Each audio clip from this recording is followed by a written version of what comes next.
Hi, beautiful souls. Today I want to spend some time with you talking about the power of words and why they are such an important component when you think about law of attraction and creating the desired outcomes in your life. So we will dive in deeper in a few minutes, but first of all, I want to say hi to you. Welcome to my channel. On my channel, I talk a lot about manifestation, law of attraction, how to live your happiest and best life, and what I call its very practical self-development tips.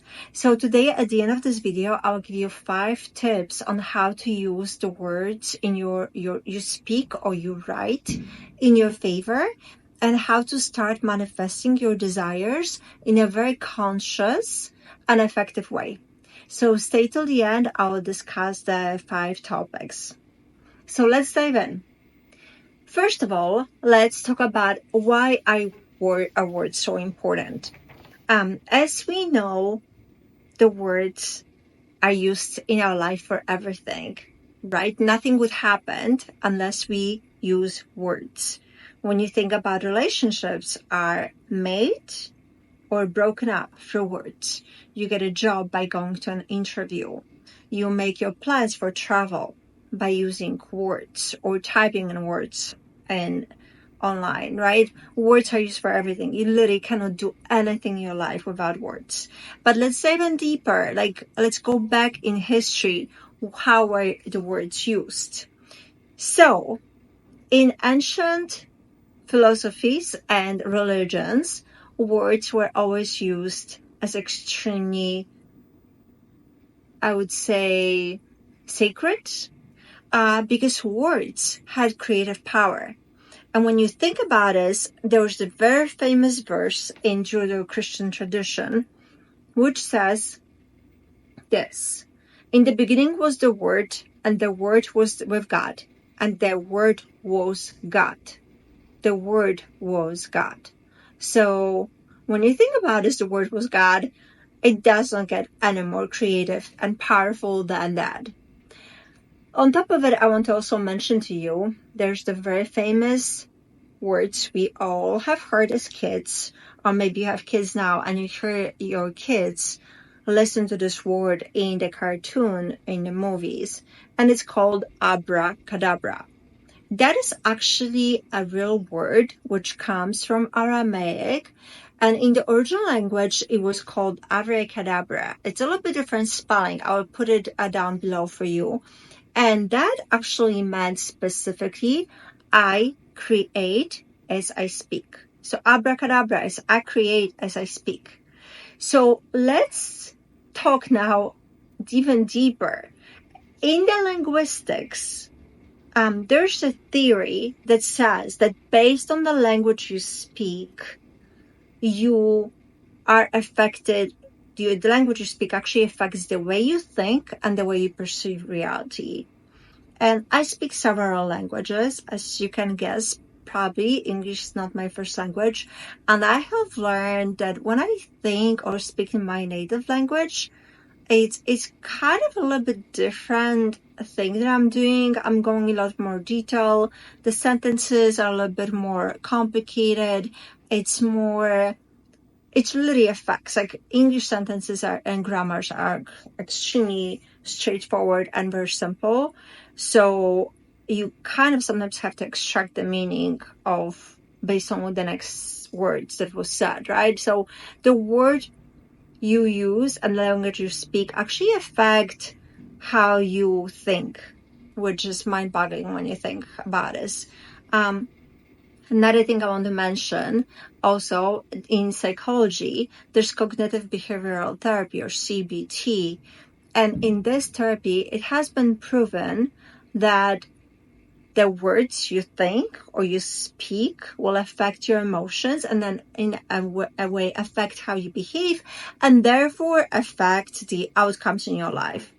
So even in psychology, words or that I use first through thoughts are affecting everything. So I think we have established now that words are extremely powerful. So now how can we be more self-aware and how can be more cautious about how we use the words in our life to achieve the outcomes we desire. So I actually have a list of 5 things you can start doing today. And this is a very simple list, but it's very effective. So if you just do even 3 out of those 5 things, I promise you are going to start having much better results in your life. So here are practical tips. The tip number 1 is mindful speech.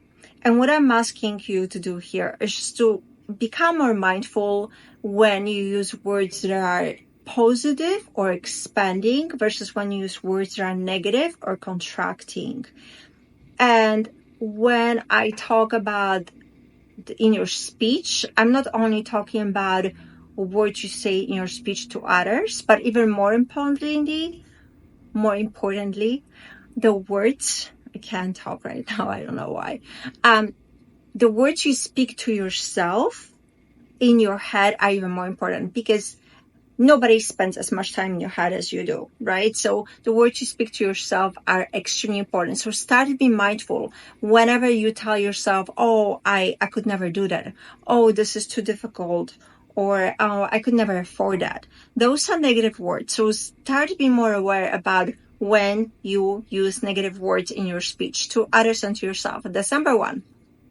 Moving on to number 2, affirmations. So I like to connect the affirmations right after, because whenever you catch yourself using negative words or negative sentences about what you can or cannot do in your life, now if you catch yourself, let's say, saying, oh, I could never go on this trip, this is too expensive.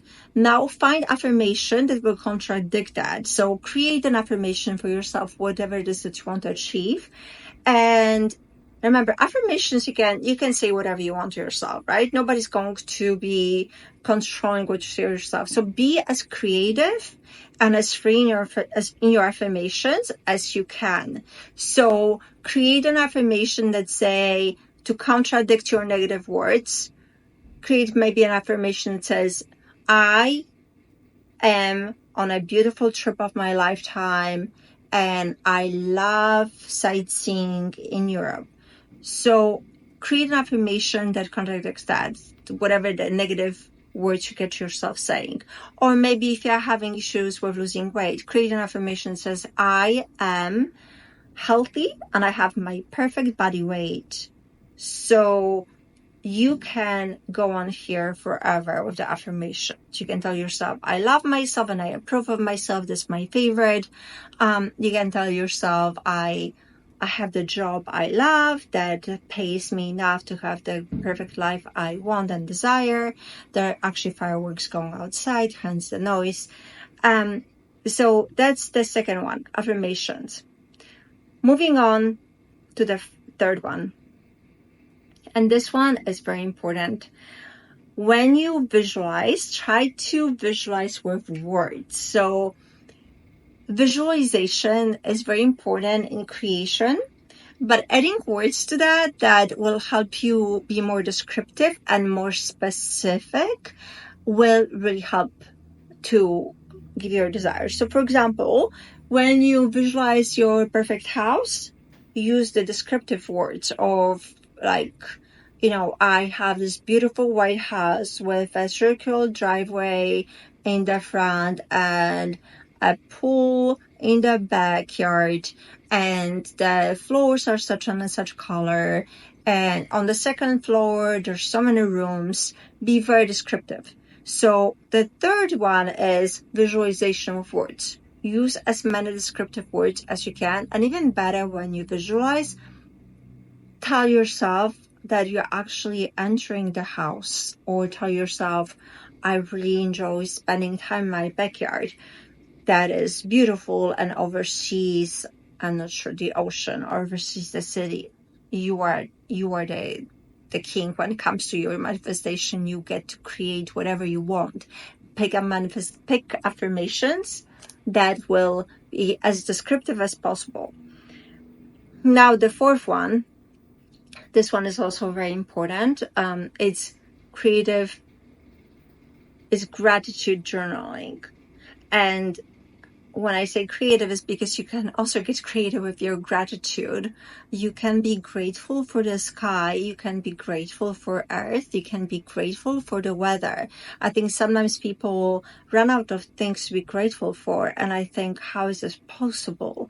There's endless things to be grateful in life. Even if you are grateful for the breath you take every day, you can be grateful for that. I'm sure there are some people in your life you can be grateful for.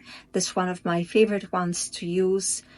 You can use gratitude journaling, but also what I do for myself, since I'm not very good with writing stuff down sometimes, even though I try, you can literally say your gratitude list when you are brushing your teeth in the morning or at night. You have 2-3 minutes that you pretty much, often, I know for me, there are just sometimes like mindless minutes where my mind just goes through every possible thing on the menu of the day or the evening. But you can be more mindful about this and spend the time when you're brushing your teeth going over the list of things that you are grateful for. And then the last one I want to mention, the fifth tip on how to use words in a positive way to create the desired outcomes. This one is very important as well, and probably might be, I'm not sure if it's the most important, but really on the top there. It's positive environment. So be mindful as far as what environment you're exposing yourself to. Because even if you are the perfect student and you use only positive words and you only think positive words and you say your gratitudes, but you are exposed to the environment where people are negative and saying negative things in your life about your life or about their life, about everything around, now you are exposing yourself to the negative thinking and you are changing your attraction. I know you have friends who can say one word and all of a sudden they pull you down emotionally. So be mindful. On the flip side, you can have friends who, say one word and all of a sudden you feel like 10 times better. And so be mindful of who you allow into your life and how you spend your time. So be mindful of your environment. So just to recap, number 1, mindful speech. Number 2, your affirmations. Number 3 is visualize with words. Number 4 is gratitude journaling, or just gratitude that you can recite even as you're brushing your teeth. And the 5th one is positive environment. I hope you find this video helpful. If so, please like and subscribe. Be shared with the people that you think might benefit from it. I really appreciate you watching it, and I will see you in my next video. Thank you and have a blessed day and stay positive. And remember, only use positive words. See you soon. Bye.